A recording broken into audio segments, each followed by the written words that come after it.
you can stay clear in a world that has just totally gone fearful. It's like crazy out there. Just absolutely crazy. I went to a metaphysical fair. It was a drive, and I just everyone there, all the vendors, everybody, we all felt there was just something in the air. And so I think we should talk about that today. It's participation mystique, and a whole mass consciousness fog that we're experiencing. So I'm Amanda Beth. I'm an intuitive healer and wellness coach. We are here on Transformation Tuesday. I invite everybody to participate in the theta healing. I think we'll have some good nuggets here later on. You're going to say yes in order to accept that, to bring that energetic work into you. If you're not catching it live with me today, you can certainly catch the replays. They will be put up on YouTube as well as on Facebook and LinkedIn. So definitely, if you have any questions, always instant message me, subscribe, connect with me, and we'll get it taken care of. So back to this whole mental fog and clarity that happens, and how, just kind of, I know I talk about mass consciousness all the time, but I'm also assuming that everybody's understanding that. And so sometimes I realize I live in a world of my own terms, and not everybody understands them, because I know I associate with other people who I think live in a world of their own terms too. And so I just always like to provide a little bit of clarity.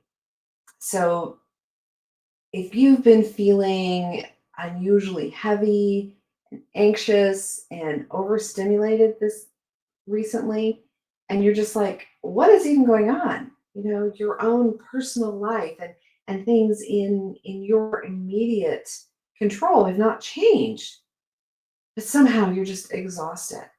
And so this is what myself and some other readers, even the other vendors that were at the show last weekend, we were all talking about, just where is everything coming to? And I think this has a lot to do with this whole mass consciousness, that is the shared energetic field that we share across the board. We all share it. If there's a tragedy that happens in your community, you may not have known that person, but you feel the effects of it. The same thing with, and I talk about being in a farm community, when there's too much rain or there's not enough rain, the entire community, and I live in town, I don't have crops. I've got my tomato plants. But when there's this whole sense of gloom and gloom, or it also works with the celebrations that are happening. And as I do more reading and research, and always, the continuous learner that I tend to be, I end up looking at more things that explain so much of this. I know it's nice if we want to relate it all to being woo and new age. And some people are like really okay with that concept, and other people want to know, well, wait a minute, where did this come to? And I find that a lot of work and a lot of things that I educate myself keep coming back to this whole concept of the mind and consciousness. So my float center, that is the whole float industry, is based on the work of, the name just escaped me, John Lilly. John Lilly's work started in the 50s, and he was trying to isolate consciousness and unconsciousness, and isolate those pieces in the mind. And then he also worked with communicating with dolphins. And this is what led him to the whole float pod or the float tank, to allow us to go within and to work in our own mind. And this work goes back even further. And a lot of this work goes back to the work of Carl Jung.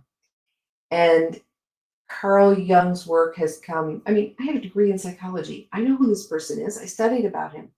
But that whole tunnel vision thing is very apparent. At the time that I was getting my degree, I was not enlightened or aware or I wasn't looking for the information.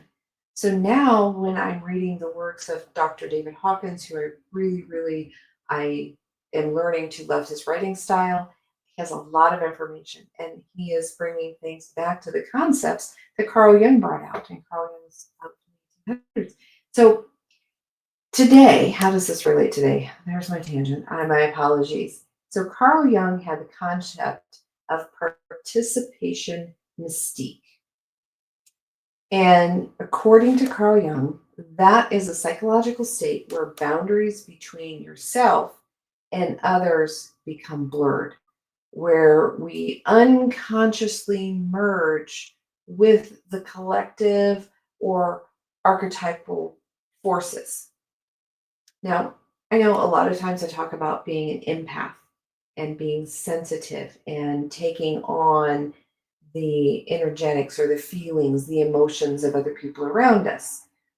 Well, this whole concept is a little deeper than that. Empaths tend to do it. People who are empathetic, who are empaths, they're sensitive. And so they hit on every single little thing.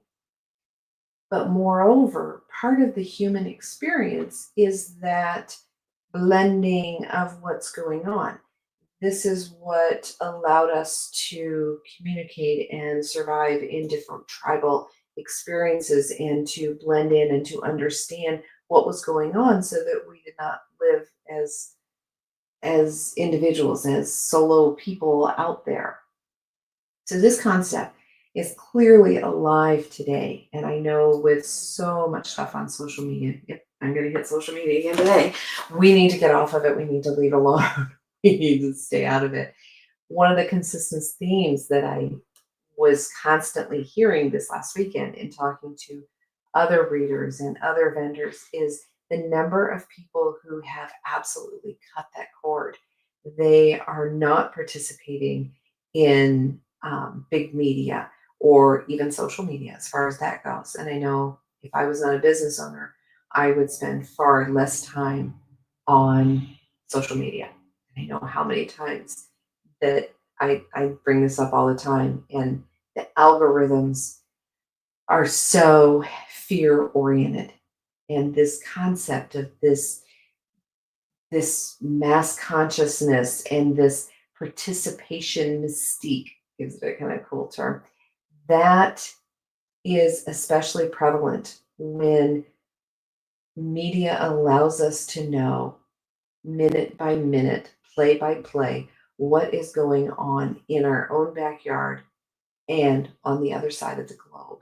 And when we have this much information, it's media saturation about war and the economic tensions and just it's fear. And when we get run by fear, this to me feels like terrorism. We are living in fear, in terror, because all of this information coming in and all the things that you can't do and you shouldn't do and all the bad stuff, it just focuses so much on the bad. And so I wanted to talk today about, we're talking about how it hijacks us. It's really loud. It's dominated by fear.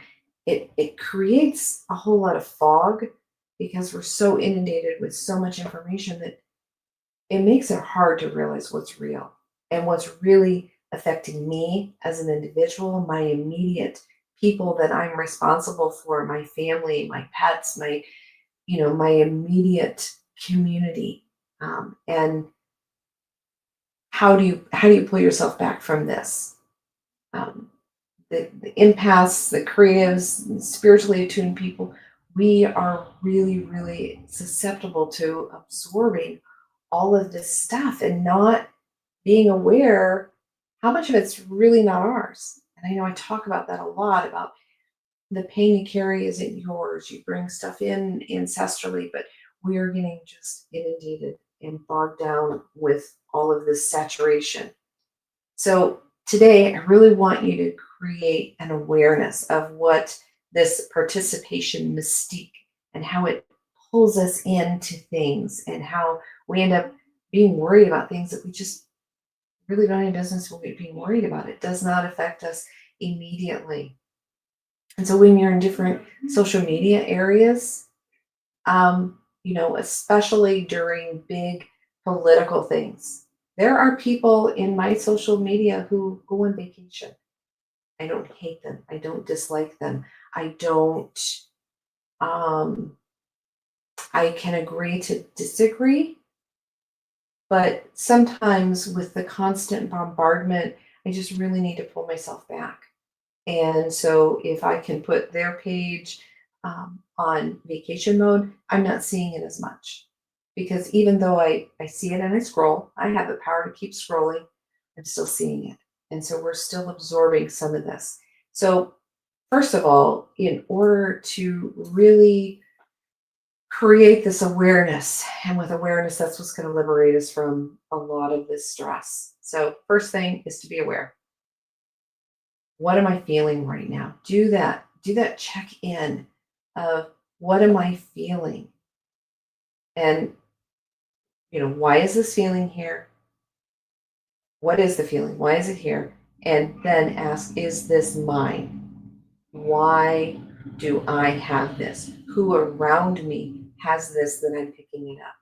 So be aware of pulling back your energetic container. And anyone who's taken my boundaries for empaths, we're going to pull it all back into our solar plexus, and we're going to maintain our energy and our energetics. I worked with a fellow last week, and we talked about utilizing this process of bringing in energy and allowing our solar plexus to work as a microfiltration system to filter out what's yours and what's not. And as you bring in more energy, you're filtering it, and just thinking about doing this as a filtration product process. And so as you notice these shifts around you, when you can say, this isn't mine, this is truth, that it will radically allow you to claim your sovereignty, your ability to be an individual here and not blending into it. So asking yourself, where's my energy today? What's mine versus what am I picking up from the field? You don't even have to know who it's coming from, as long as you're able to label it mine or not mine. Like when we went to school and our moms put our name in all of our stuff, when we then we got fancy, and we could put labels on clothing for summer camp. We have Sharpie markers and stickers when we put things to school. That's what we're going to do with these feelings. We're going to label them. Are they mine? And the only things that we're going to worry about and we're going to give any energy to are the feelings that are mine. And then you're going to ask yourself, why is it there? And what do I do with it? What am I learning from this? What do I need to do? So some of the things that we can do that help us to set back is to do these energetic hygiene practices. And hygiene it has a negative connotation about cleaning things up.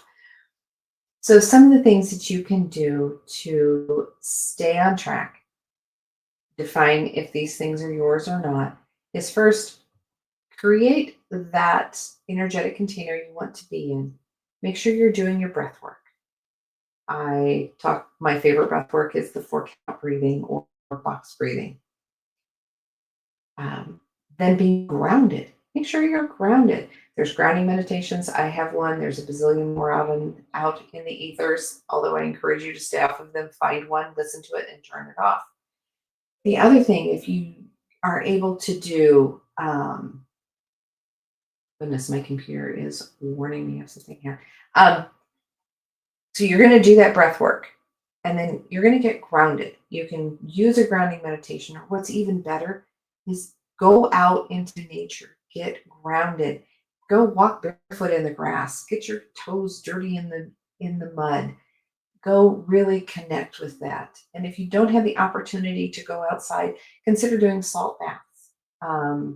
Obviously, a salt float would be amazing, but if not, throw some salt in your bath, preferably an Epsom salt that helps to pull toxins from your body at the same time. It's really great.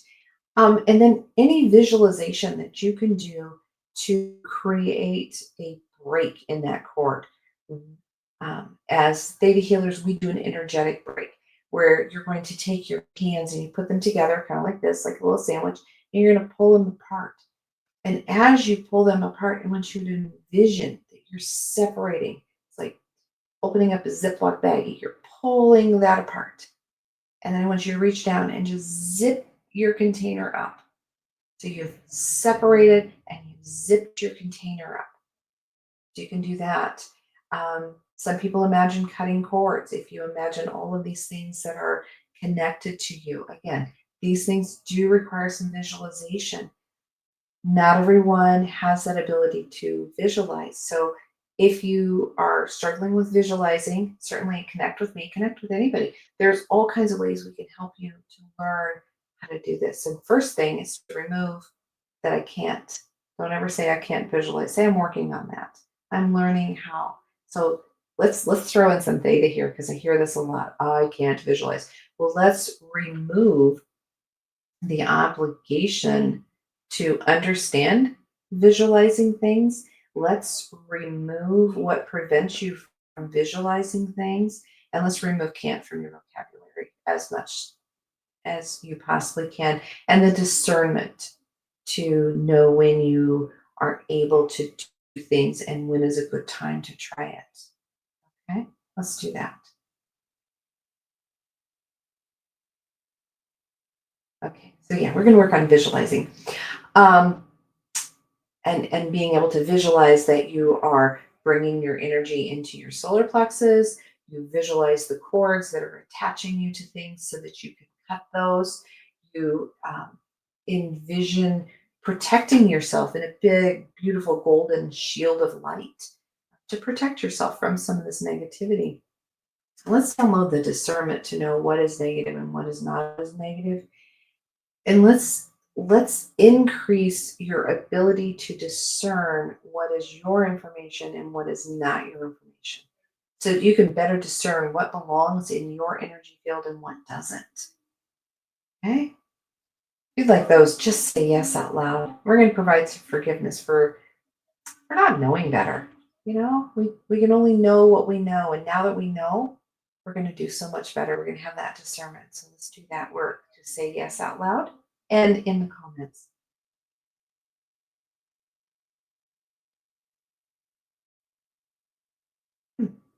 Discernment has been my word of the month. Yes, I acknowledge that.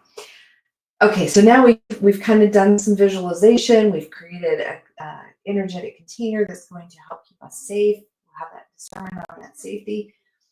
And then let's think about our media and how we consume it. So if we put our social media on a diet, so we're going to limit our exposure to fear-based content. And we all have that person in our feed that goes out, finds all the headlines and the really icky ones and the bad things. And it's constantly in their feed. Put them on vacation. There's a vacation mode. It's like 30 days where you don't unfriend them. And if you really want to, you can still go look at their content. But if you really regulate what it is that you're seeing, look at some of the pages and some of the groups that you're a part of. If those things are full of a lot of gloom and gloom, on vacation for a while. Stop looking at those things. Don't go out and look at things to worry about. We have enough on our own plate. And so that's how we're just gonna curate. We're gonna customize instead of hitting everything and following every single page. Go through, unfollow some of those. It's too much for our mind to take on, and it's especially too much when it's all negative based.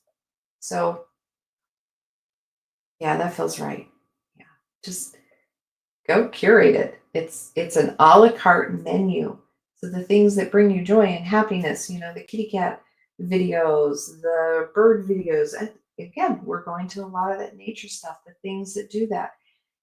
And I find there's a lot of informational reels that I get down a rabbit hole with. Sometimes that is just more information than your brain can absorb. It's good stuff, but limit it. And don't do it when you first get out of bed. Do some other things. Set your day right before you start into that panic. And then think about the things that how you're reacting, how you're responding. Are you responding to their field? Are you reacting? We read a horrible story and we feel awful about it. I remember when my stepdad was stationed overseas, and I read, and he was a helicopter mechanic, um, and there would be a helicopter that went down, and I went down a rabbit hole just freaking out that, because it was in the area that he was, la, da, da. And I started reading this article, and I was so angry when I got to the end of it because, yes, the incident did happen and it was horrible, but it was not current news. So I made it my policy then, and we're talking 15, 20 years ago. It was my policy then. I don't repost anything that I don't have the time to go and fact check it for myself. Um, because I don't want anyone else alerted to this. This happened with the same type of thing happened with the awfulizing and the fear mongering that happens when people post things, and when you're familiar with an area and you see that something happened to this police officer, and it's like, well, I know the police force in that community and there's no officer by that name. It's fake news, folks. And this fake news really does exist. So do your due diligence. If it's awfulizing, don't read it. Myself, my own news headline diet plan is I do have a local station on my phone. I have their app. I will read through the headlines. If the headlines have a genuine connection to something that I do, and it is an article that was written by the local news station, I will read it. If it is from one of the large media outlets, I don't read it. If it doesn't pertain to me or something that I'm already invested in, I don't read it. I don't have that bandwidth, that ability to go forward with that.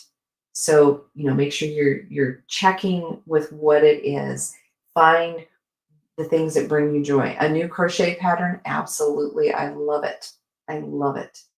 So, going way over today. My apologies. I thought it was going to be brief, but I wasn't. I think it's really important, though. Just know you are not going crazy. You are a sensitive person, and in a world like ours, you need to come together, understand that the sensitivity is a strength, but you have to have the discernment to know if it's really part of your timeline. That's what it comes down to. Is this part of my timeline? Is this what I need to be dealing with right now? Is this where I have the energy to share it? Okay. Trust your inner compass. If it's something that just doesn't bring you joy, like Marie Kondo says, get rid of it. Doesn't bring you joy, don't give your attention to it. The collective is really loud, really, really loud. Find your headphones there, your things that you can do. Find something that you can do every day to reclaim your energy from this collective field. Find some way that you're able to tune it out. If it's meditation, if it's journaling, if it's listening to like some high frequency music, if it's different things that make you feel good when you do it. There's plenty of things out there that will make us feel bad if we just spend a couple minutes with it. So really bring that in. What's one thing you can do every day to help reclaim your energetic field, have that hygiene and that cleanliness about it? Make a conscious effort in the things that you consume, media wise.